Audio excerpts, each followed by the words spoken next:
नमस्कार मु दीपांजलि कहूँ मो चैनल को आपण मानक स्वागतम। आज मु आपण मानक बिना प्याज रसुण रे आलू कषा केमिति हुए ताहा तैयारी करके देखेबी। चलतु बेसी कथा न आलू कषा केमिति हबो बिना प्याज रसुण रे आमे ताहा देखिबा। आलू कषा बनाइए आलू सिझेकी मुझे टमाटर काटिक नहीं गोटा डालचीनी नहीं जीरा अल्प चीनी नहीं अदा पेस्ट मुझे आउ करी पाउडर गरम मसला मु रिफाइंड ऑयल यूज कर लुण हलदी लंका गुंड आउ जीरा गुंड। चलतु तैयारी करवा आलूदम। आलू कषा बनाइए आलू मु कड़े गरम कर तेल ता देहरे दबा तेल को ताती जाए वेट करवा। तेल टिके तातिले चीनी अल्प दबा चीनी को आम मेल्ट हवा जाए अपेक्षा करवा। देखो आम चीनी मेल्ट हो आसला आम ए गोटा डालचीनी आ जीरा को ऐड करदे। तापर आम काटिकी रखि टमाटर को आधे पकेबा। टमाटर को आम भल भाव गोले नहीं जावा। तापर आम आधे किछि लुण दबा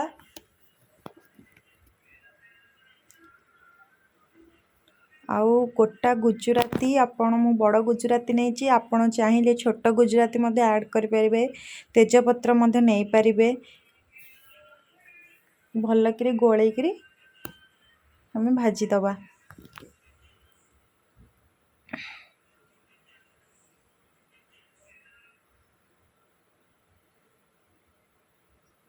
टमाटर भाजी सारा आम रखि अदा पेस्ट को आम ऐड करदबा। आउ अल्प पानी से बाउल को धोईके अल्प पानी मध्य देदबा भल भाव गोले नहीं जीवा।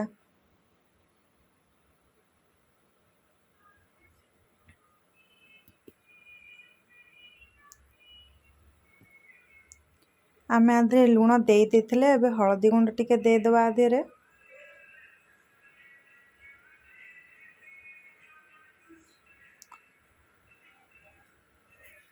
एबे आम आधे लंका गुंड मध्य टिके पकेदबा भल भाव गोले नहीं जीवा।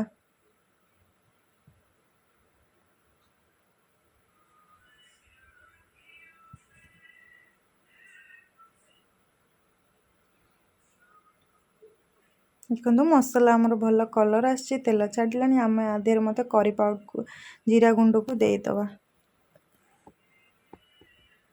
करी पाउडर को मध्य आम आधे देदबा।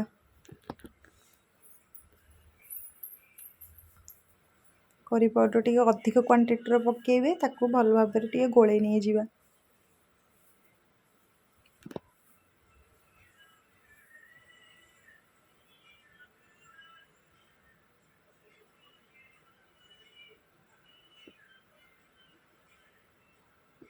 देखो मसला पूरा है आसला टिके कषापी छाड़ीदबा। एबे आम एथरे रखि आलू को देदबा। आलू को भल भाव गोले नहीं जीवा। देखो आम आधे अल्प पानी देदबा मध्य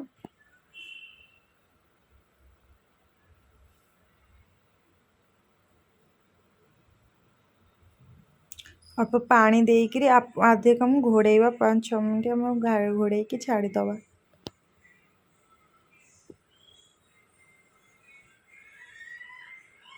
देखिए एबे देखिबा हमर आलू कषा केमिति हेलानी ताको भल भाव टिके आम गोले नहीं जीवा।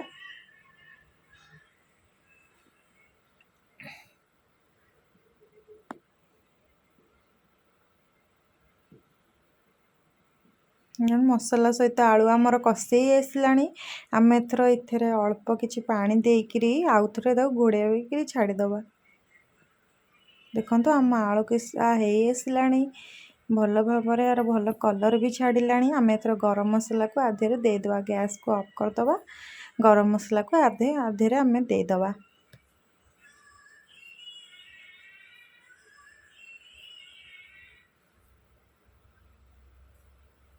गरम मसला देके आपको आम गोले नहीं जीवा।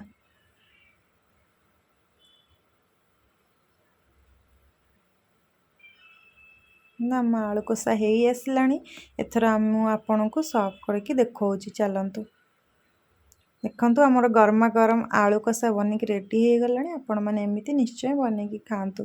आपण माने एमिति बिना पियाज रसुण आलू कषा निश्चय बनेकी खातु। जदि मो आलू कषा आपण मानकु भल लागिला ताले मो चैनल को लाइक शेयर एंड सब्सक्राइब कर दियंतु।